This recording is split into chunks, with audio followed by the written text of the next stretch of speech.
I'll put it up.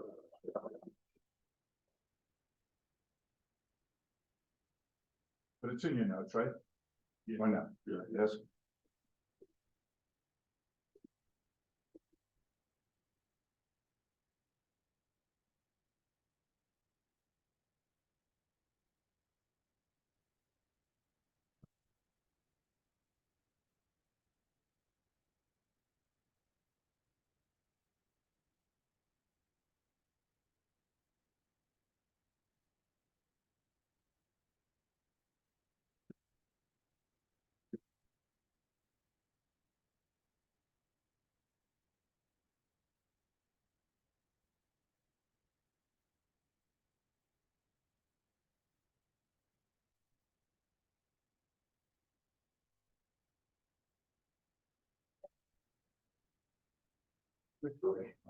Yes. Thank you.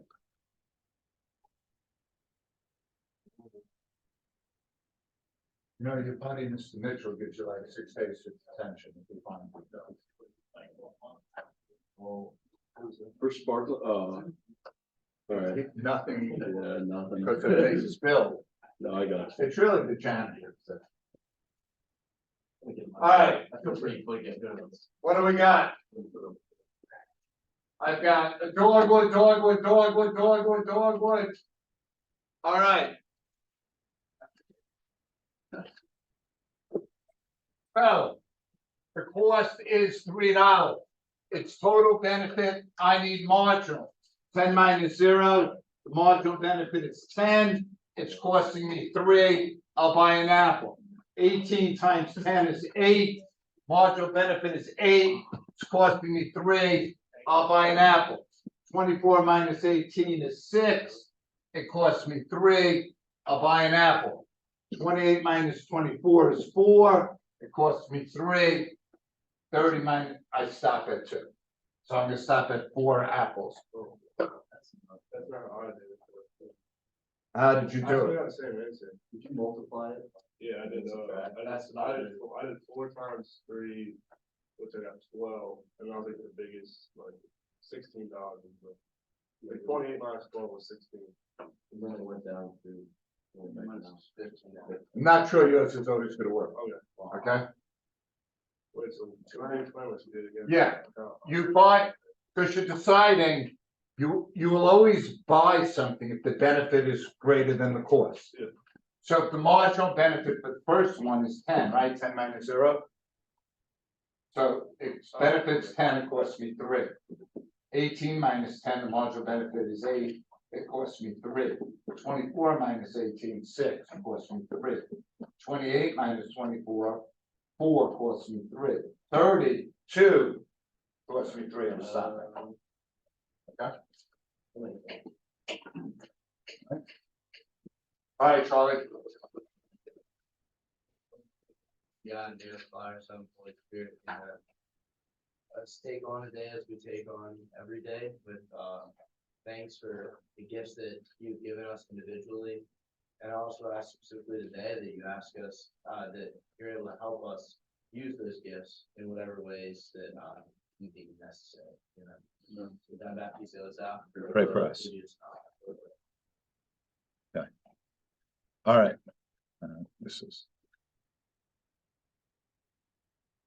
All right, so the graphing quiz is Friday. If you put in the description page, of your assignment thing, it tells you all the graphs, you need to know. In the graphing quiz, all the graphs you need to know are posted. They're there, all right? For the midterm review, under the topic page, midterm, all the graphs you have to know. There's a review study guide. You know the review study guide really well, you'll be fine. There's all the key concepts. Obviously, if you know them well, you'll be fine. And then there's the ultimate review guide. To me, this is the best studying tool. I mean, I would still study a unit each night. You fill in, they ask you a lot of questions, they have all the graphs. If you just, and it allows you to practice, without just like, you know, kind of memorizing totally. So Again, if you're like last class, a couple of kids came in and said, I'm here to improve my grade. If you really want to do well on the midterm and you're not doing well, you really need to do every day, I would say 30 minutes a day. And there is no homework, and I don't think asking for 20 or 30 minutes of homework a day is a lot. But if you do it every day, you'll be fine and you'll do well. Okay. 8.9. Does anyone know what the law of diminishing marginal returns is? As you add more and more input, eventually the marginal product of each new unit will be in decrease. Okay, and that's only in the short run. Okay, monopsony is a monopoly on labor. Okay, so like Walmart in a small town, the railroad companies back in the day. And then someone said, can we review unit 1? So we'll do that today. Okay. Why is law of diminishing returns? Because law of diminishing returns really states that as you increase input to a fixed resource, well, if it's a fixed resource, it's only in the short run because there's no fixed resource, it's all on. So I don't understand that. You said that, if you have minimum wage, like there will be less workers and everything but monopsony, right? Why? But like, is it, if you like raise minimum wage, if you raise it, wouldn't everyone want work? Like, wouldn't more people want work? Yes, but okay. I'll go over it graphically. I think it'll be easier for you to see. So here's a regular.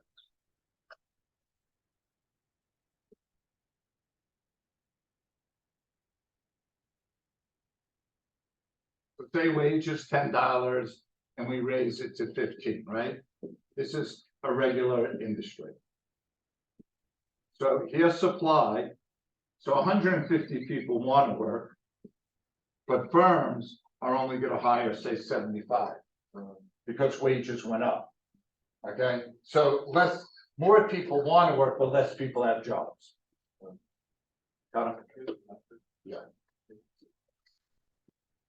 Okay. Now, if I look at a monopsony, do you remember how it goes? Pretty fair. Go, what do I have to do? Do the, start with, that, and then. What's this gonna be like? Quantity, and then plot.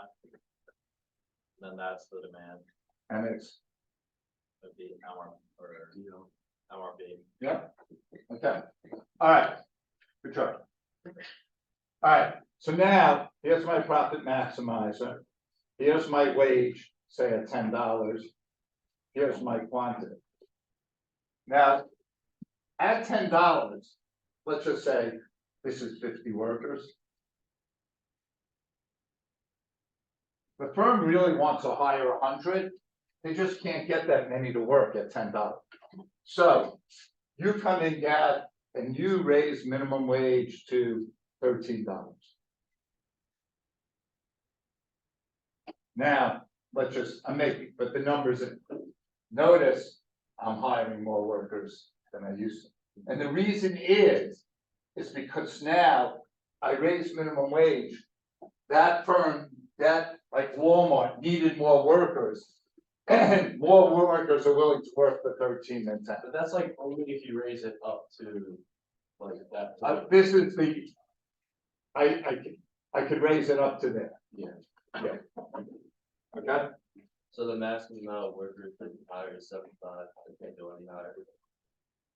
this would be the highest you could get without losing jobs. Where supply, Yeah. Okay. All right. We'll come back and review monopsony. Again. Good question.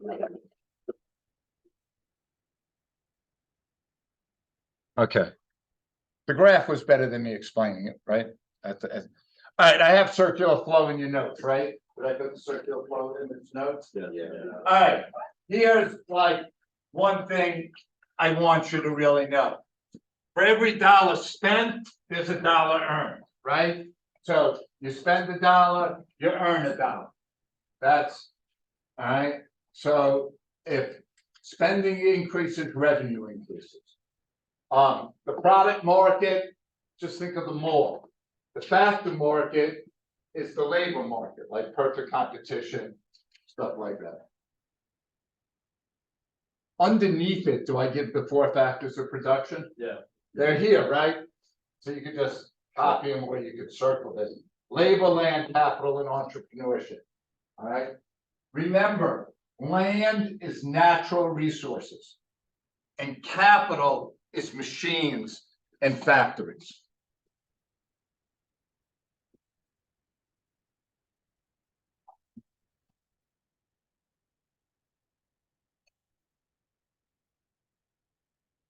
Griff, how did you feel you did on the redo yesterday? I think I did a lot better than I did the first time. Yeah, I'm thinking you did really well. I just don't want to say it because then if I'm wrong. Yeah, I mean, it could go either way, I don't know. No, I think you did well. All right, talk to your partner, go over these. Thomas Felix has a lot of these, he knows that he could help you with. Last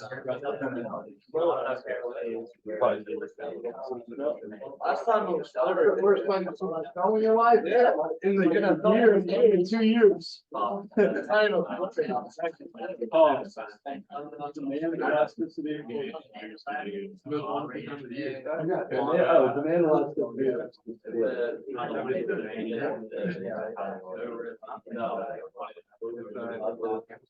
Positive versus Statements. Oh, yeah. Allocated is where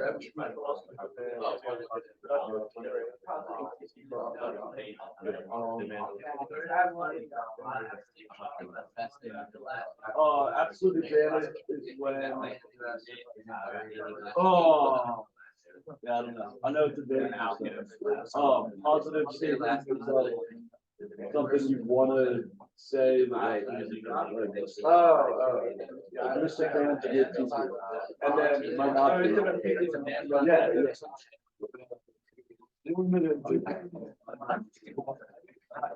Like. And elastic.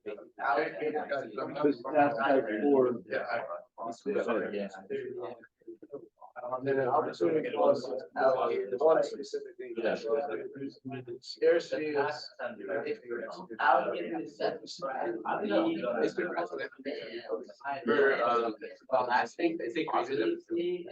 Elastic is great. Allocated and elastic means like as you. I think we said all of them.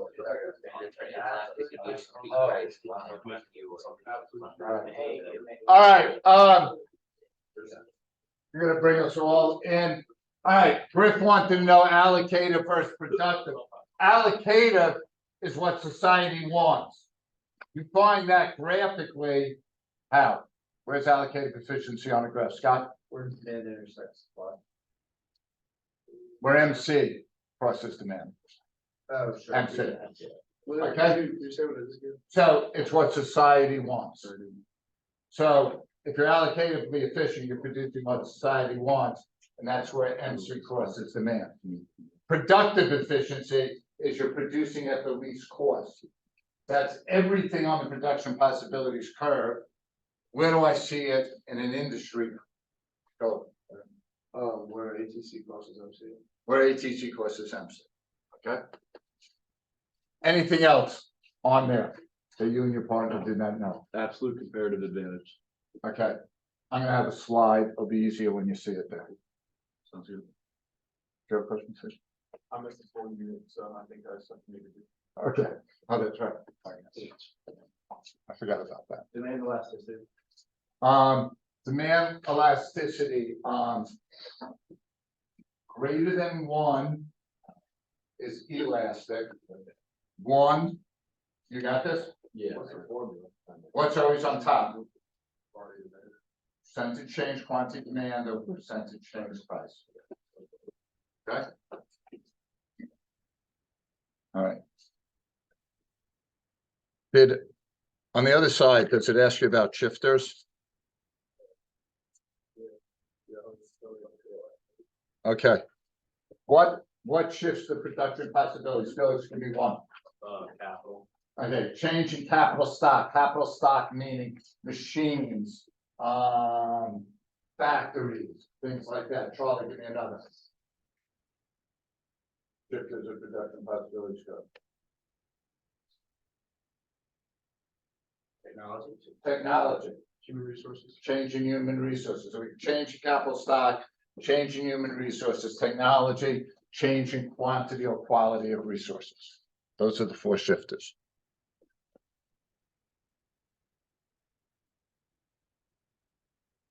Yeah. Where did? Human resources, changing quantity or quality. Yes. Okay, huh? Yes.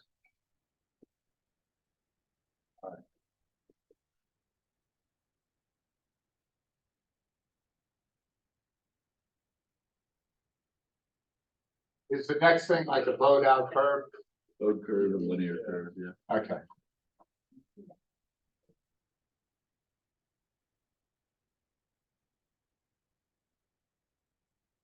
Alright, if the production possibilities curve is bowed out, what do we know about it? Resources aren't consumed. Alright, so resources, not easily adaptable. What do we know about opportunity cost? Opportunity cost is increasing.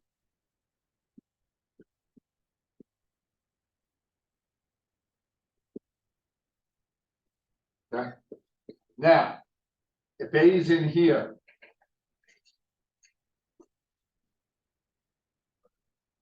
Unemployment inefficient, right?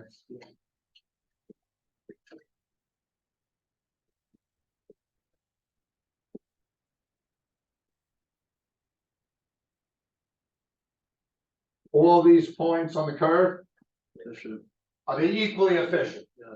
Yes, so they're where MC crosses ATC. Okay?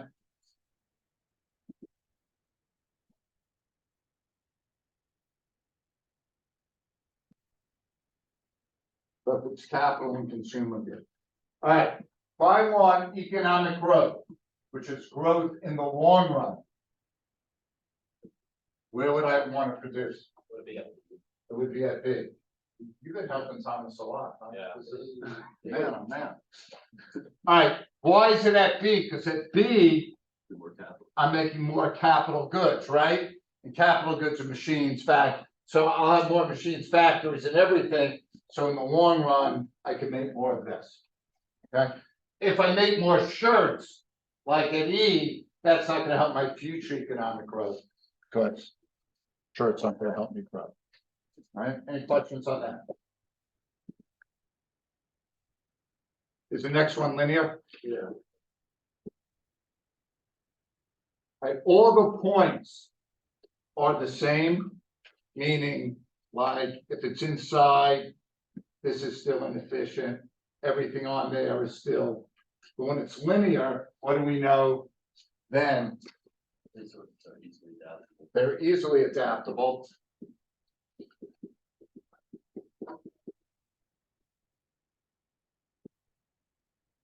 And opportunity cost is what?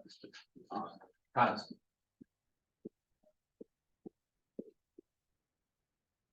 Okay.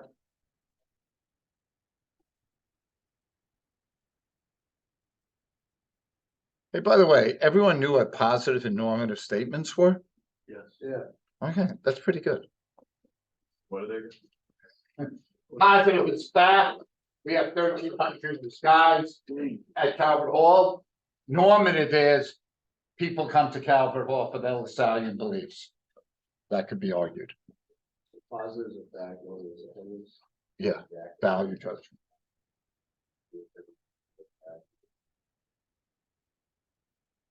Well, let's not make fun of those Lasallian beliefs. Okay, we did the four shifters, right? Or no? Yeah. We did, right? Okay. All right, like I think you asked the difference. So here, absolute is the producer that can produce the most output. Or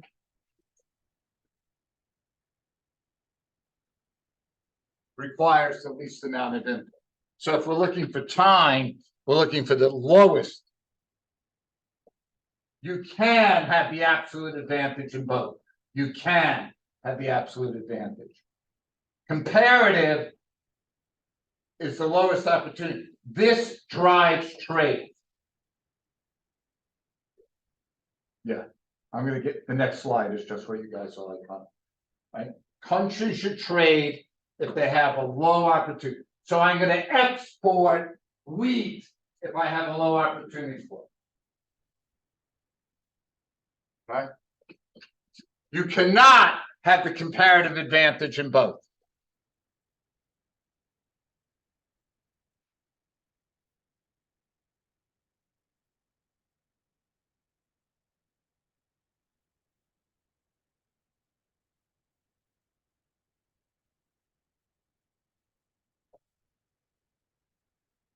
We good with this?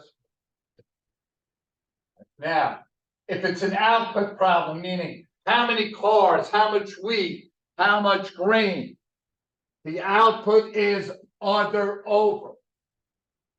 Meaning, if this is grain and steel, I'm looking for the comparative advantage for grain.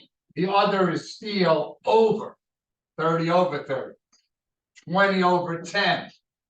So 30 over 30 is 1, 20 over 10 is 2. I want the smaller opportunity cost. If it's an input problem, like how many acres or how many hours, then I put other under. So it'd be 20 under 10. The other being the other good, not the other country, the other good. In both situations, we are looking for the lowest opportunity cost. Okay.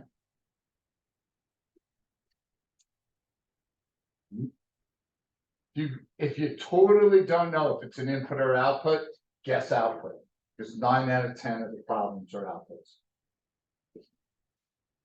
Okay. All right. Let's do some boards for the rest of the day. All right. Some practice multiple choice.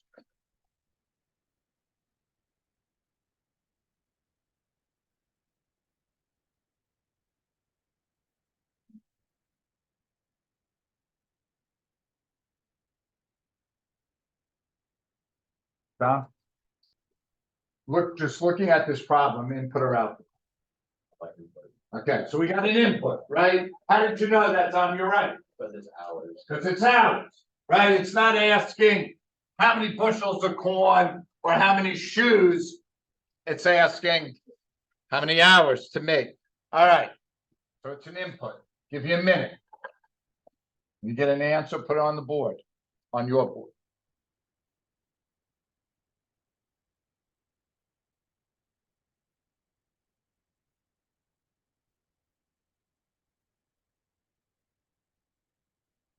The other country, the other good. The other good. The other good.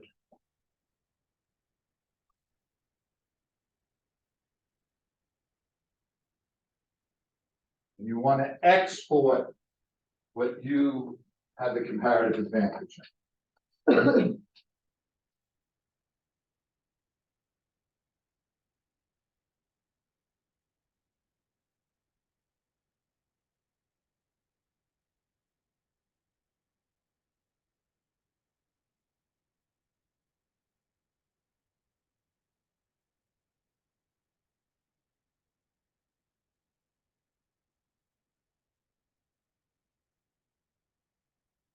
Give you another like 35 seconds.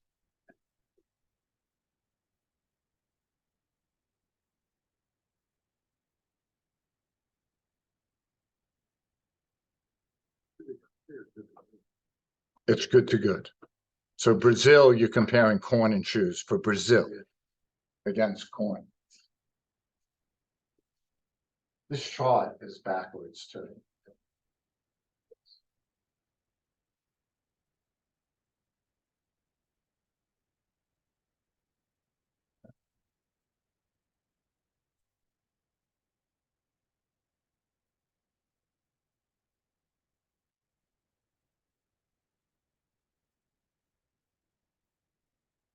Okay. What do we got? I got some people flashing dogwood. Dogwood. Looks like dog, I got an Ellen and a dogwood. All right.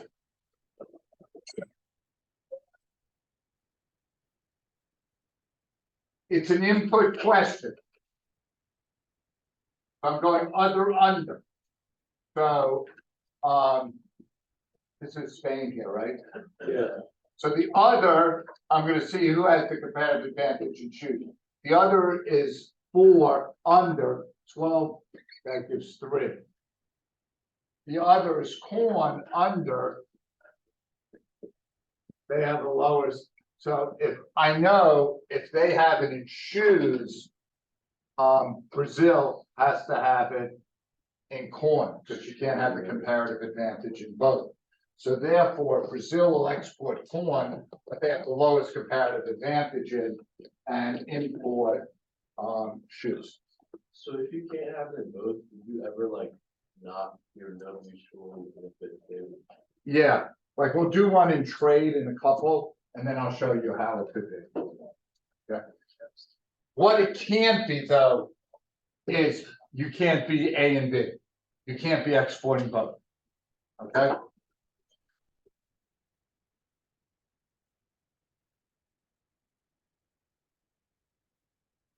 All right, the diagram shows the production possibilities curve for an economy that produces only consumption and capital goods.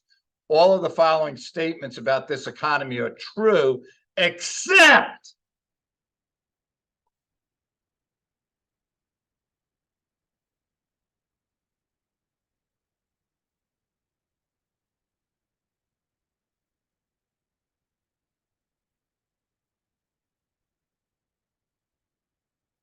That's true. yeah, good catch.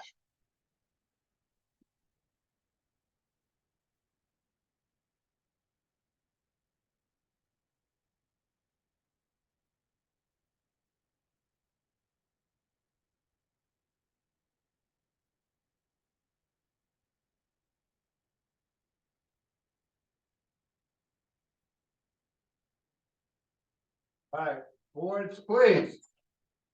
I've got some Ellen, Ellen. All right, good job.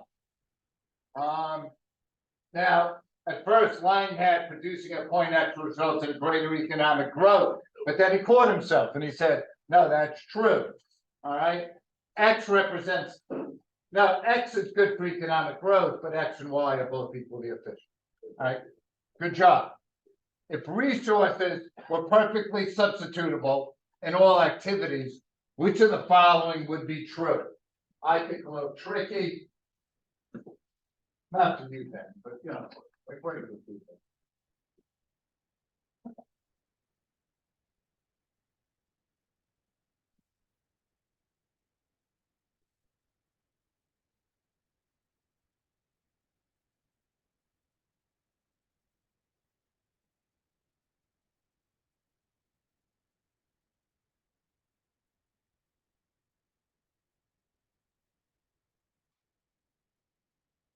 Five. Can't get 100 unless you get the first 2 right. Right.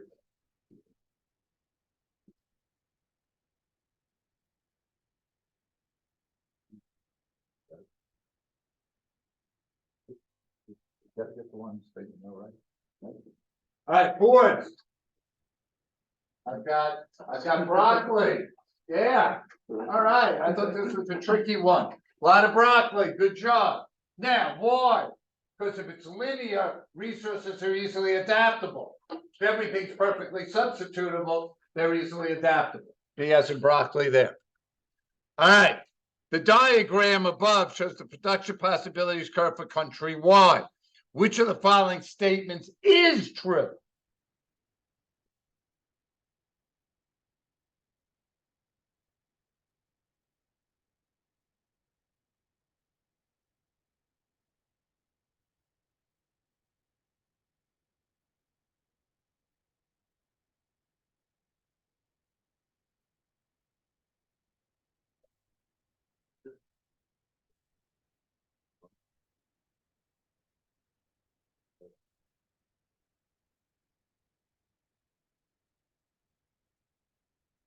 Gotta do the old.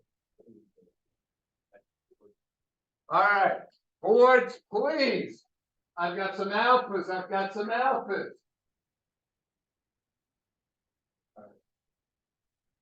You see, the country law is that. Ah, okay. It was impressive, but it's using all of its resources. Huh? I don't know. You good? Yeah. All right. Let me get this little thing to jig out of your way.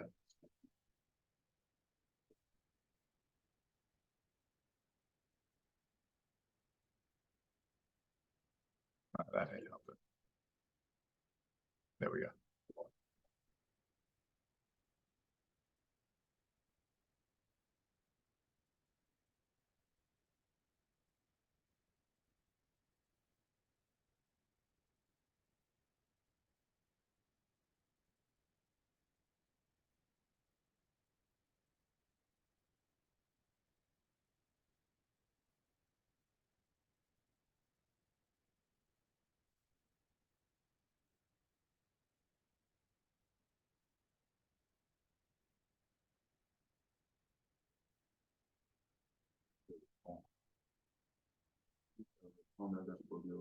Nah, it's other over, other over. All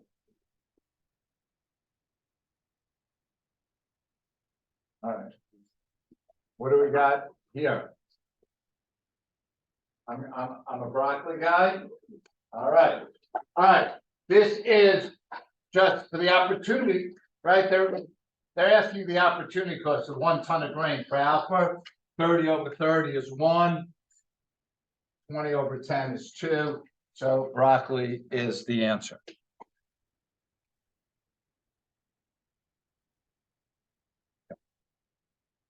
I'm skipping this just because I want to get, because Gavin asked this kind of question, and we're a little going to be tight on time. At what real exchange ratio? All right. So they're trying to say, what is a good trade for both countries? All right. So the first thing you want to do is figure out who has the comparative advantage in grain and who has the comparative advantage in steel. I make a chart, and that's mainly because I'm dyslexic and I have a hard time looking at like that thing like that. But first figure out who has the comparative advantage. Felix, input or output question? Output. Output. Okay.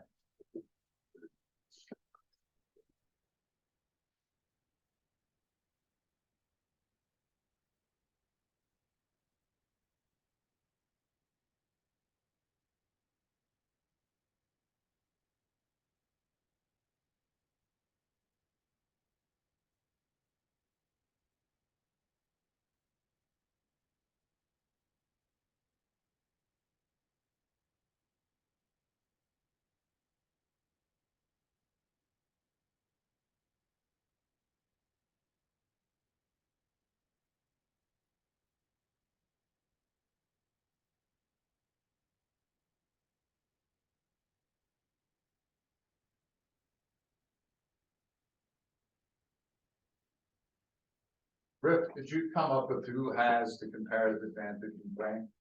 Yeah. Who does? Alpha. Okay, so you did other over 30 over 30 equals 1, and then 20 over 10 equals 2. So alpha has grain, then I know beta has steel, right? Yeah. Okay. Now, if I have this 1 and 2 here, somewhere in between that is the good trade, in between those opportunity costs. So the only thing between 1 and 2 is B, 1.5. Okay. Now, look at it for a second. If I'm alpha, if I give up a bag of grain without trading, how much steel do I get? So if I'm getting 1.5, is that good for me? Yes. Yeah. If I'm beta, how much steel do I have to give up to get a bag of grain? So if I'm giving up 1.5, is that good for me? Yeah.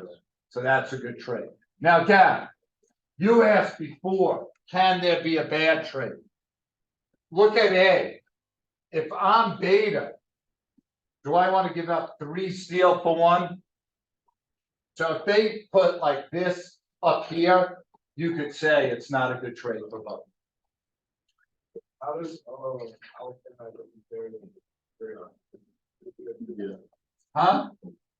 Under over, 30 over 30 is 1, 20 over 10 is 2. You want the lowest opportunity cost. Okay? Alpha, right? Yeah. Always the lowest opportunity. Okay? All right. Guys, on your slip, could you tell me, is this a good way to review by going over the question? So I know it's either do this or do something else. Otherwise, have a great day. Stephen, do you feel like you caught a lot of it just by going over this? Okay. Could you then email me a time? That would be good for both of us. Can we do, some output and input problems? After school today? Not today, because I'd have to look for some, Oh, okay. but I could find some. Yeah. I I didn't. Were you having trouble on those? Yeah, not, I just can't do it, fast, I can't.